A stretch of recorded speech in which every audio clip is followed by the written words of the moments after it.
Sana na magawa niyo ng paraan. Wala na yun, lipad na yun. Lipad na po yung 85,000.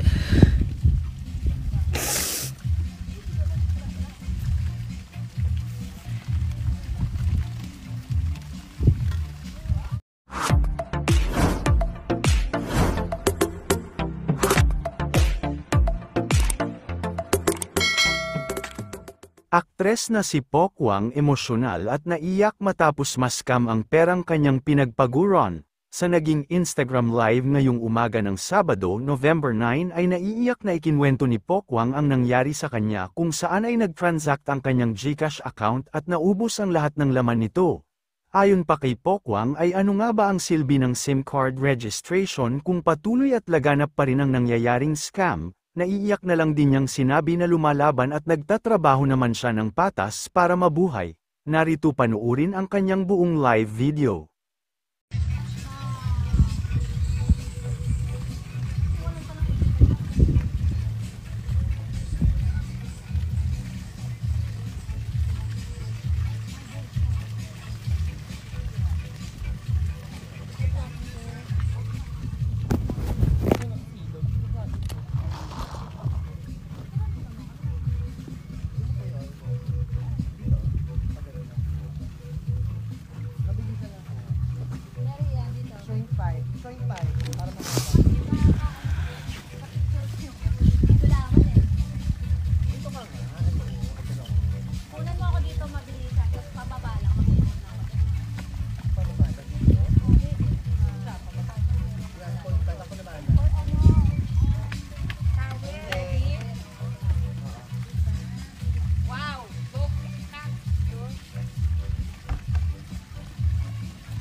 Point yan.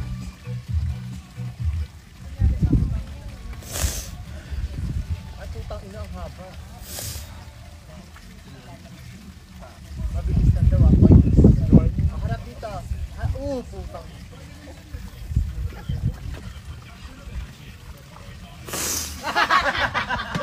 Ayun. Nakunan yun.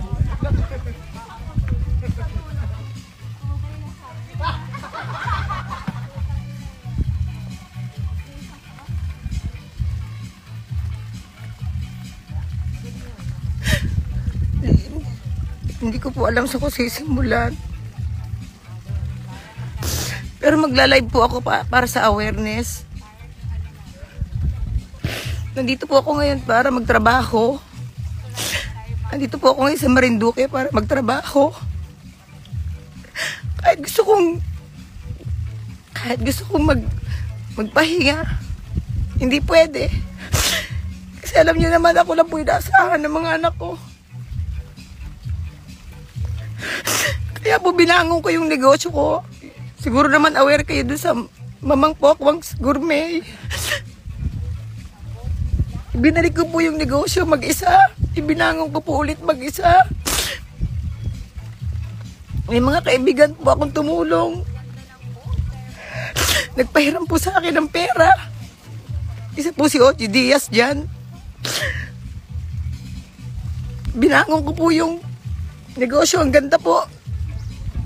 Nakakabalik po ako unti-unti. Nakapagbigay po ako ng trabaho sa mga single na mama. Yung pinagpaguran mo, yung naipon mo, pagkagising mo isang araw, wala na. GCash, baka naman may magawa kayo, nasimot po yung pera namin. Nasimot po yung pinagpaguran namin. Kasama po yung pampasweldo sa mga tao.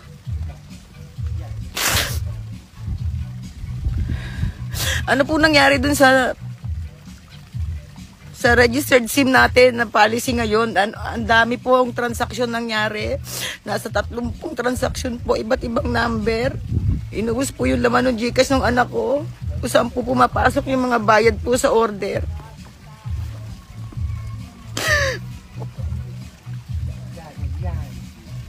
Nakakalungkot lang kasi lumalabang ka ng patas, naghahanap buhay ka, tapos may mga taong ganyan.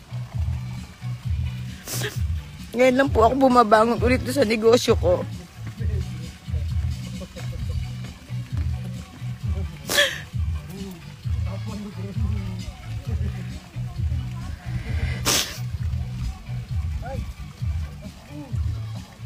Hindi ko alam, pero sa mga gumawa niyan, bahala na po Diyos sa inyo.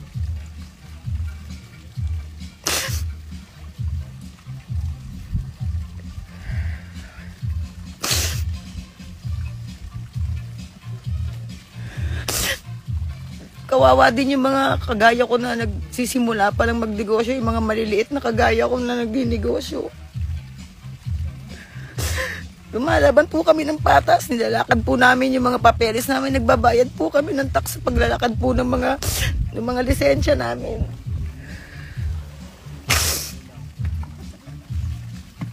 Sana na magawa nyo ng paraan. Wala na yun, lipad na yun.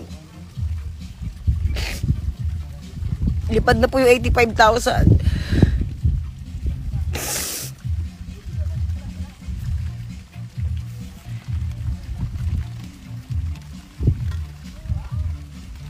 Lord, bahala na po kayo.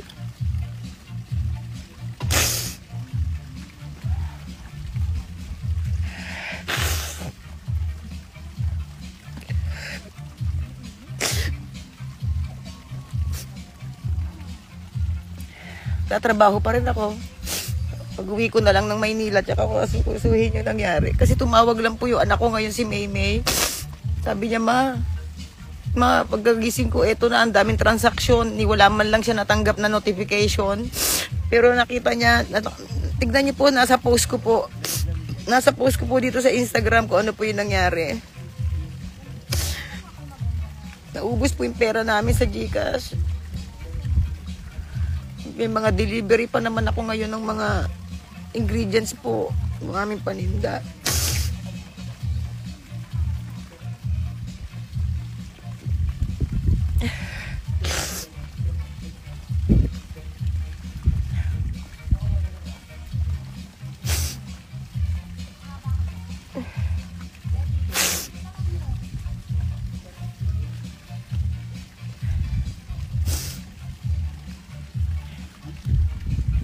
Sige po.